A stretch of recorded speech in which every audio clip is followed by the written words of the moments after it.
कमर झुकी हुई एक बुजुर्ग की, और वो बेचारा गर्दन नीची करके रास्ता देखता देखता चल रहा है, लाठी टेकता हुआ। बच्चों ने मजाक करनी शुरू कर दी।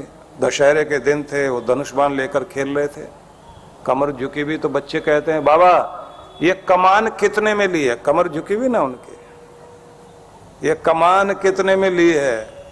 बुजुर्ग रुका, खांसते हुए बोला, बेटा मुफ्त में मिलती है, एक दिन तुझे भी मिलेगी।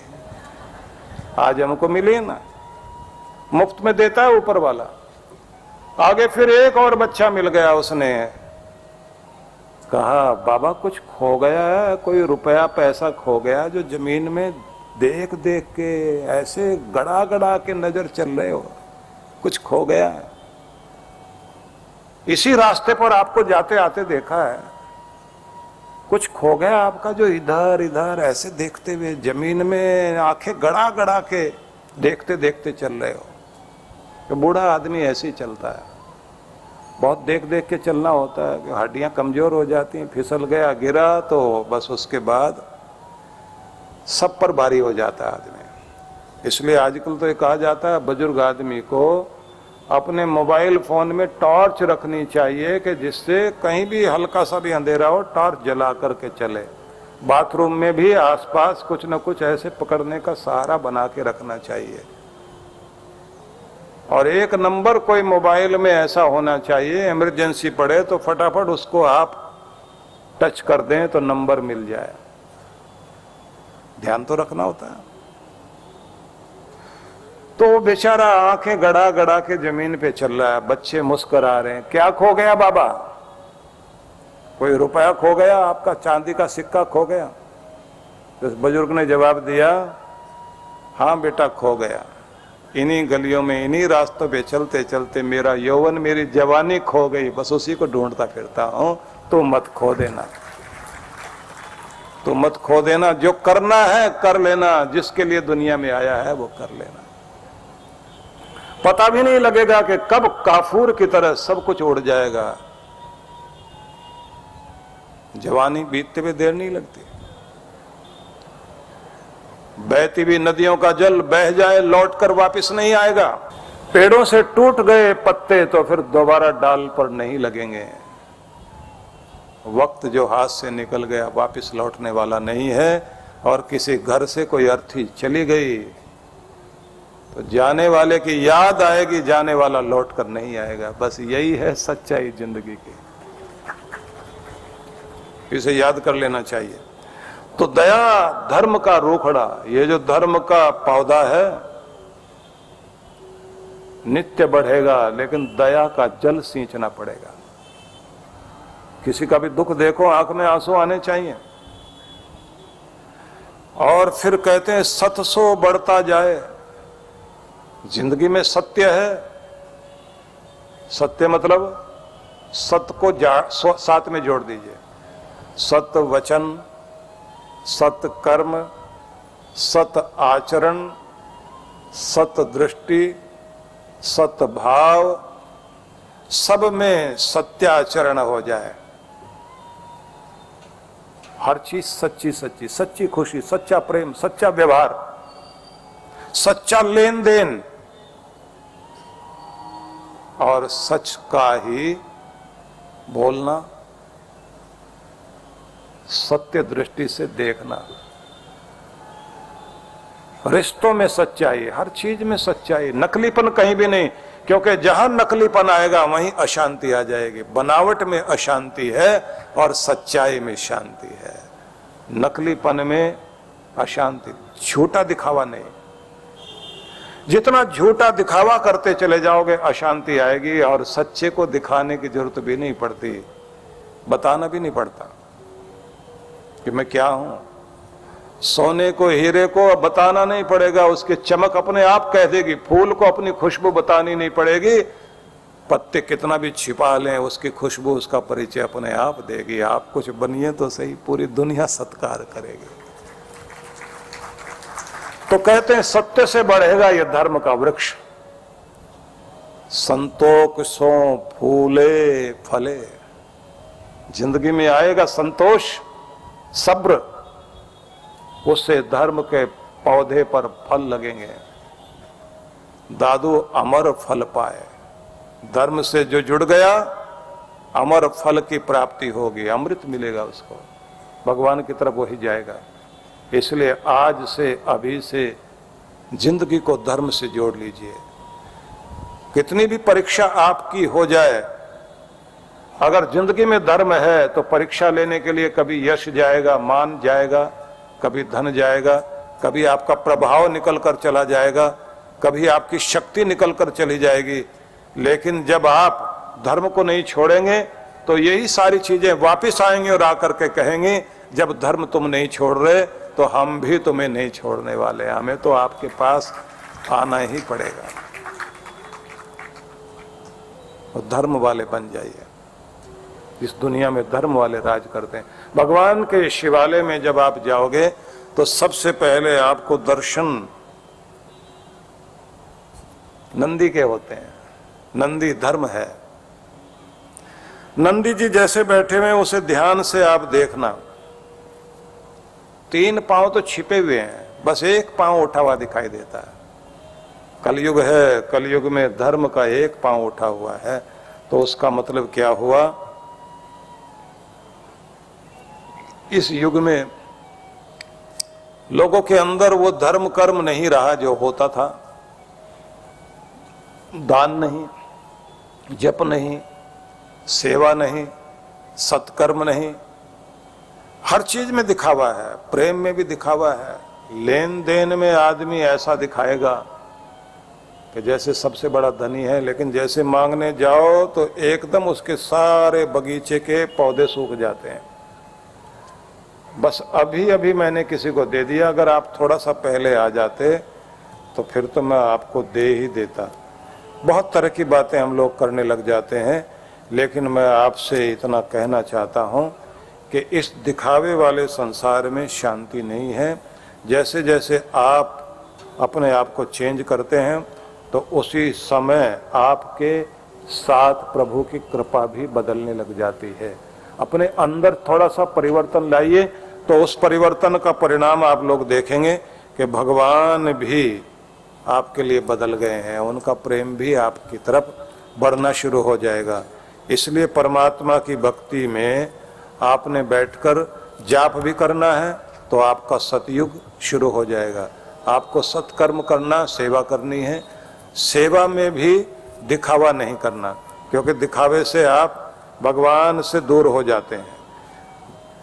और हर दिन कैसा व्यवहार करना है इसको भी ध्यान से सुन लीजिए। तनाव की दुनिया,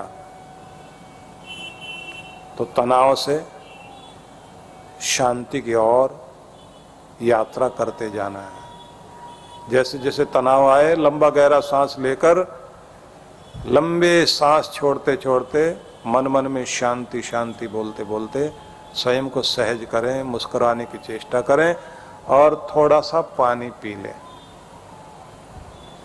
और भरोसा दें सब ठीक हो जाएगा।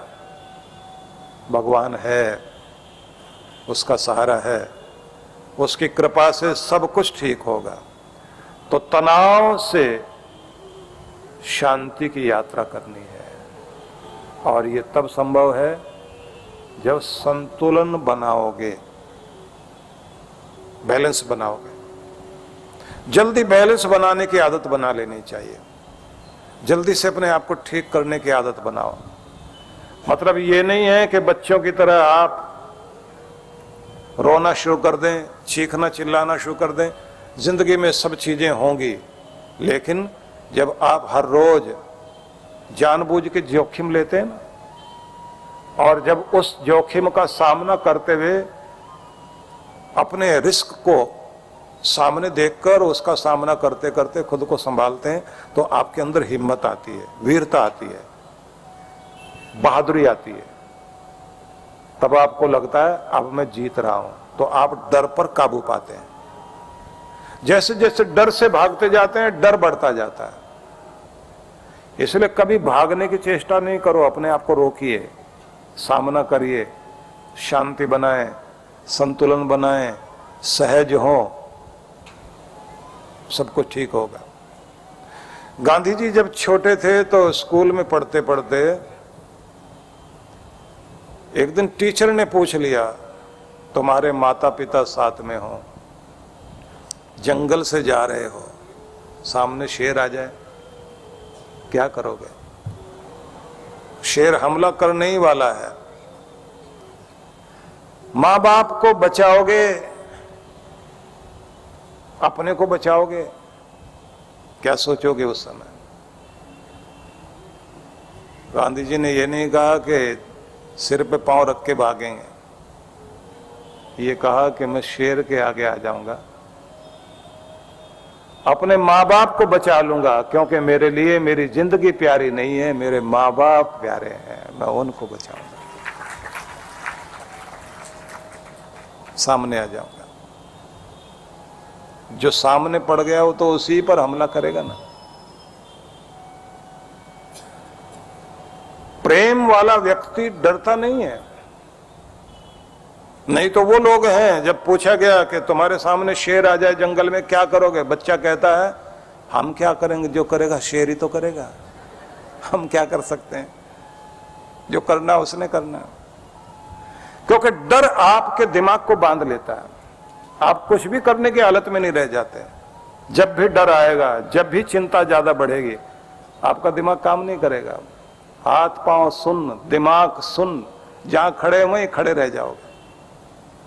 जब आप अपना अभ्यास करते हैं डर में भी, फौजियों को सिखाया जाता है, कमांडो को सिखाया जाता है, एकाएक हमला हो गया, कैसे पोजीशन लेकर खतरे का सामना करना है। जो खतरों से लड़ना सीख जाता है, कोई डर उसको डरा नहीं सकता। जिसको जोखिम में भी मुस्कुराना आ जाता है, जोखिम छोटा पड़ जाता है। जिसके सामने निराशा वाली स्थिति हो, उसके बाद भी जो आस बनाए रखे, वो जरूर दुनिया में कुछ न कुछ प्राप्त कर लेता है। इसलिए आस बनाए रखिए, अच्छी चीज पर भरोसा करना सीखना चाहिए। थॉमस अल्वा एडिसन, उसके साथ हुआ कि कह दिया गया कुछ कर नहीं पाओगे। आइंस्टाइन के साथ तो और भी बुरा हुआ। स्कूल की टीचर ने पत्र लिखकर दे दिया, इस बच्चे को पढ़ाया नहीं जा सकता, बहुत मंदबुद्धि है। मां ने जैसे ही पत्र देखा तो बच्चे से कहा, बेटा कल से स्कूल नहीं जाना। क्यों? मां कहती है, तुम्हारे टीचर ने यह कह दिया कि तुम्हारा बच्चा और सबसे ज्यादा होशियार है, सब बच्चों को हीनता महसूस होती है, तो तूने तो मेरे पास पढ़ना है, मैं ही अब टीचर बनूंगी। पढ़ाना शुरू किया, इधर से उधर से सब कुछ सीखा उस बच्चे ने,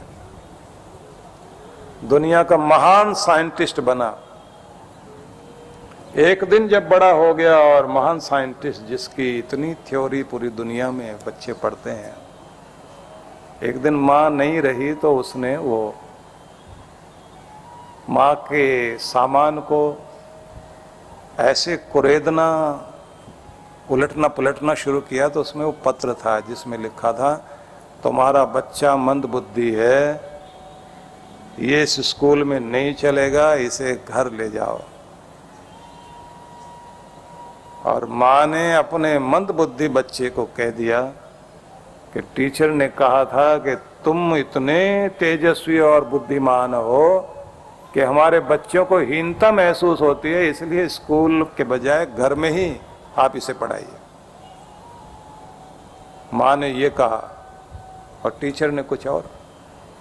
अब मां की बात पर विश्वास करते करते एक मंद बुद्धि बच्चा दुनिया का सबसे तेज दिमाग वाला बच्चा बन गया, क्योंकि उसका भरोसा था अपने। कुछ भी संभव है, आस नहीं छोड़नी चाहिए।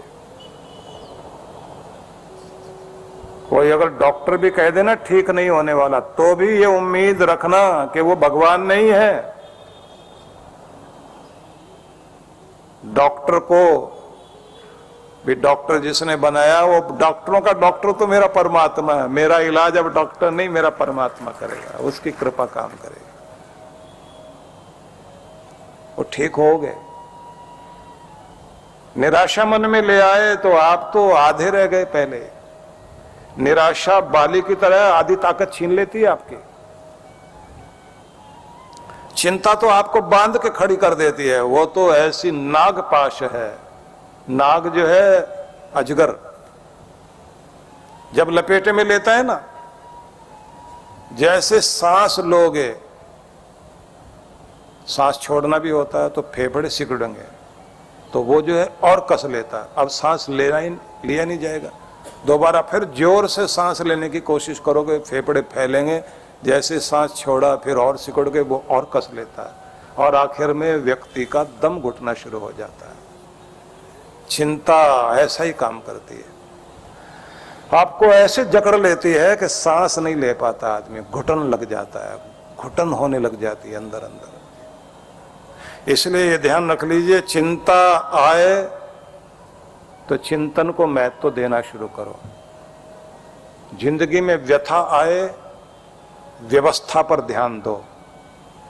तनाव आए, संतुलन पर ध्यान दो। बहुत शोर जिंदगी में बढ़ जाए तो मौन पर ध्यान दो। बहुत तरह की इच्छाएं जाग जाएं जीवन में, जिसको संस्कृत में वासना शब्द कहा गया। वासना अपना काम करे तो उपासना में ध्यान देना शुरू कर दीजिए, आपकी इच्छाओं का विश्राम हो जाएगा और जो लक्ष्य चाहिए वो जिंदगी में प्राप्त हो जाएगा। इसलिए अपना ध्यान उधर ले चलें।